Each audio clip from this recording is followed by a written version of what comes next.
SK하이닉스가 지난 7월 10일 나스닥에 상장했습니다. 공모가는 ADR 1주당 149달러, 조달 금액은 265억 달러. 이건 알리바바가 2014년에 세운 250억 달러 기록을 넘어선 외국 기업 미국 상장 사상 최대 규모입니다. 상장 첫날 SK하이닉스는 149달러에서 시작해 168달러까지 오르며 13% 급등 마감했습니다. SK하이닉스의 경쟁자로 꼽히던 마이크론은 같은 날 종가 기준으로 오히려 약 1.24% 하락했습니다. SK하이닉스가 미국에 상장하면 마이크론에 몰려있던 자금이 SK하이닉스로 옮겨갈 것이다 라는 시장의 당초 예측과 어느 정도 맞아떨어지는 것 같아도 하루의 움직임만으로는 단정하기 어려운 애매한 결과가 나왔습니다. 오늘은 이 두 회사를 자세히 살펴보고 지금 이 시점에 어느 쪽이 더 합리적인 선택인지 정리해 보겠습니다.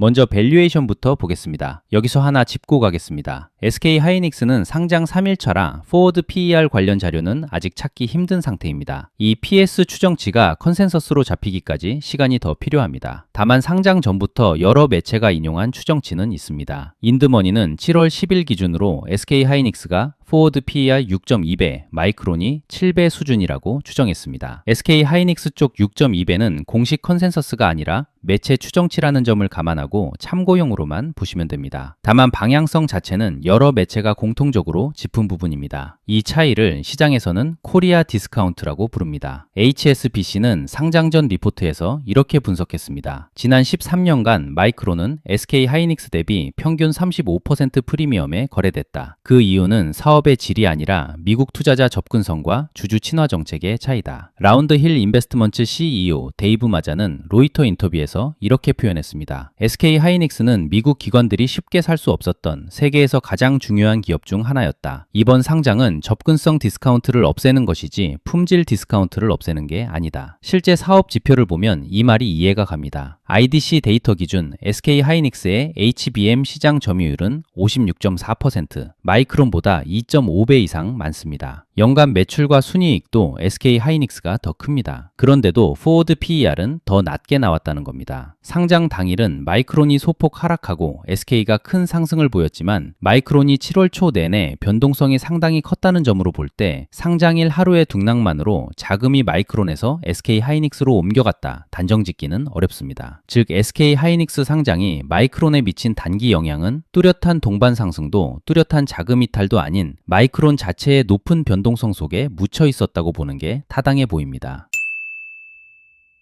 두 회사의 리스크도 차이가 있습니다. 먼저 SK하이닉스 쪽 리스크입니다. 첫째, 지배구조 리스크입니다. 복귀 캐피탈의 킴 포레스트는 마이크론을 보유하면서도 SK하이닉스 청약에는 참여하지 않았습니다. 이유는 SK그룹이라는 지주회사 구조와 ADR이라는 형식이 투자자와 회사 사이에 한 겹 더 층을 만든다는 점이었습니다. 마이크론은 미국 본토 상장 기업이라 이런 구조적 리스크가 없습니다. 둘째, HBM 집중도 리스크입니다. SK하이닉스는 HBM 비중이 커서 만약 HBM 수요가 꺾이면 타격이 더 클 수 있습니다. 반면 마이크론은 D램, 낸드, HBM까지 제품 구성이 더 분산돼 있습니다. 셋째, 희석 리스크입니다. 이번 ADR 상장으로 새로 발행된 주식이 약 1779만 주, 신규 주식 발행 자체가 단기적으로는 주당 가치 희석 요인이 될 수 있습니다. 다음은 마이크론 쪽 리스크를 살펴보겠습니다. 첫째, 이미 기대가 주가에 많이 반영되어 있다는 점입니다. SK하이닉스와 다르게 마이크론은 디스카운트가 없는 상태에서 거래되고 있습니다. 즉 추가 상승을 위해서는 실적이 기대치를 계속 초과해야 합니다. 둘째, 공급 확대 리스크입니다. 마이크론은 최근 미국 투자를 2,500억 달러로 늘렸는데 동시에 SK하이닉스와 삼성도 합쳐서 5,750억 달러 규모의 설비 투자 계획을 갖고 있습니다. 만약 세 회사가 동시에 공급을 늘리면 중장기적으로 가격 압박, 즉 공급 과잉 리스크가 커집니다. 셋째, 이건 마이크론에만 해당하는 개별 리스크인데 마이크론이 최근 엔트로픽과 전략적 파트너십을 맺고 지분 투자까지 진행했다는 뉴스가 있었습니다. 이게 호재로 반영된 부분이 있는 만큼 관련 계약이 틀어지면 되돌림 리스크도 존재합니다. 정리하면 이 판단은 결국 하나의 질문으로 좁혀집니다. 저평가 갭이 메워지는 것에 걸 것인가 아니면 확실한 실적 모멘텀에 걸 것인가? 이 질문에 대한 답은 투자 성향에 따라 갈립니다. 두 가지 시나리오로 나눠서 정리해 보겠습니다.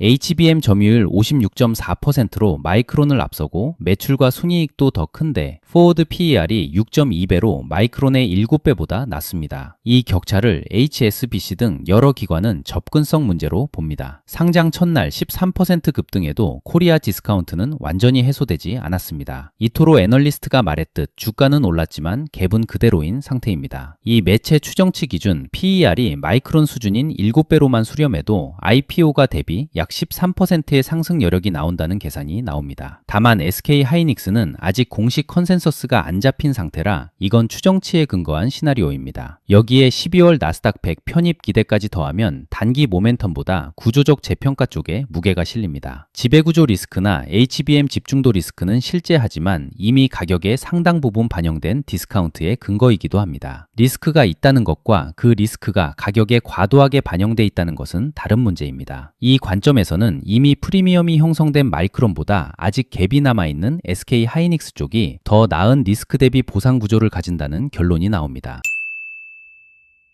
단순한 제로섬 게임으로 보기 어렵고 두 회사가 서로 다른 투자자층을 갖고 같은 AI 메모리 사이클 안에서 움직이고 있다고 보는 게 오히려 더 타당해 보입니다. 여기에 두 회사의 강점은 서로 겹치지 않습니다. SK하이닉스는 HBM 기술력과 점유율에서 앞서지만 지배 구조와 ADR 구조라는 리스크를 안고 있습니다. 마이크론은 미국 본토 상장 기업으로서 정책 지원과 지정학적 안정성이 있지만 이미 디스카운트가 없는 상태라 추가 상승의 여력이 실적에 전적으로 달려 있습니다. 즉 SK하이닉스는 저평가 해소에 마이크론은 안정적 실적 모멘텀에 베팅하는 성격입니다. 이 둘은 상호 배타적이 아니라 리스크 성격이 다른 두 개의 베팅이라고 볼 수도 있습니다. 크레이머가 상장 당일 SK하이닉스 담당 애널리스트들이 목표가를 더 올려야 한다고 말한 것도 아직 시장이 SK하이닉스의 밸류에이션을 완전히 소화하지 못했다는 뜻으로 읽을 수 있습니다. 반대로 마이크론은 애널리스트마다 목표가 편차가 상당히 큰 편인데 최근 발표된 목표가들만 봐도 1,050달러부터 1,650달러까지 폭넓게 걸쳐 있습니다. 다만 대략 1,500달러 안팎을 중간값으로 볼 수 있고 현재가 대비로는 여전히 상당한 상승 여력을 컨센서스가 제시하고 있는 상태입니다. 이 관점에서는 HBM 섹터 자체에 대한 확신이 있다면 굳이 한쪽을 고를 필요는 없습니다. 갭 트레이드 성격의 SK하이닉스와 실적 모멘텀 성격의 마이크론을 나눠 담는 것이 리스크를 분산하면서도 섹터 성장에 노출되는 방법이 될 수 있습니다. 정리하면 저평가 갭이 메워질 걸로 보고 SK하이닉스에 집중할지 아니면 두 종목을 나눠 담아 리스크를 분산할지는 결국 투자 성향의 문제입니다. 구독과 알림 설정하시면 미국 시간 장중에 나오는 속보를 가장 빠르게 쇼츠로 받아보실 수 있습니다. 감사합니다.